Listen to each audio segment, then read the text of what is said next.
Kristen Baber here aboard the Halcyon Starcruiser, where I'm in the lovely Sublight Lounge. This is just one of many places aboard the ship where you can meet engaging characters and interact with them to explore your own story. Let's learn more about them.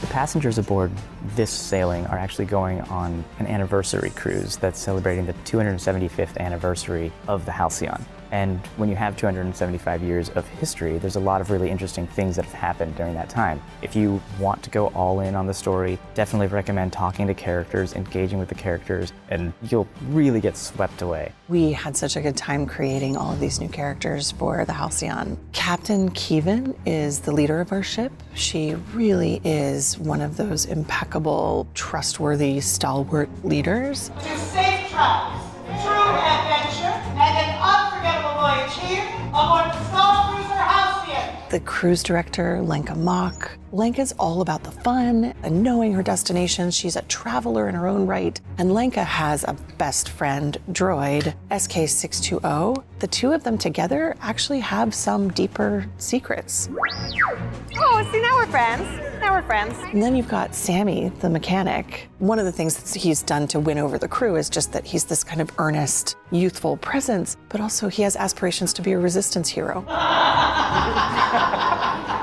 Okay, all right, I'm freaking out a little bit. Then you've got this galactic superstar who's coming on board. Her name is Gaia. She has created her own name, and now she's here to really make sure that everything that she has, all of the power that she can wield, stands for something. Raise your hand if music has ever lifted you up. And she has a couple of people with her. So she's got a backup musician, Wani. Wani really goes on a voyage of discovery of her own, finding her own voice and her own sound. And then there's Gaia's manager, Wraith Cole. You might think of him as sort of a scoundrel. You might think of him as a really great guy. All I know is he's always looking for friends and allies in new places. And because this is a galactic starcruiser in the Star Wars galaxy, sometimes things just don't go as planned. And very early on in the voyage, we get boarded by Lieutenant Croy and a couple of stormtroopers from the First Order. And Lieutenant Croy, he's going to interrogate every passenger, crew member on that ship until he gets to the bottom of what he believes is going on. Effective immediately, this ship is under the control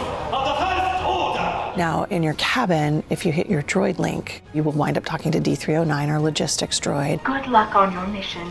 Thank you. The fate of the galaxy may depend on it. D309 is a limited playtest on board the Halcyon Starcruiser, which means that there's a droid link panel in every cabin that guests can choose to use to talk with D3. But as part of that playtest, we are helping teach D3 how to talk, how to engage, right? You know, what parts of the story should she pay more attention to? How can she get more involved and understand what's going on in a way that's meaningful, right? This isn't just about a technology piece. We want this to be a character that, just like the rest of the crew that you're going to meet on board the Halcyon Starcruiser, that maybe you fall in love with, or maybe you betray, or maybe you have to lie to, right? There are stakes. And so I think for us is how do we take some of this technology, but transform it into dynamic narrative? We knew that while we were creating new characters, we also wanted to bring the Star Wars that people know and love to life. So Chewbacca arrives on board the ship. Rey will come aboard. And of course, because Rey is there, Kylo must follow. So we really wanted to be hand in hand with the Star Wars that already exists and then the Star Wars that people want to bring to the table.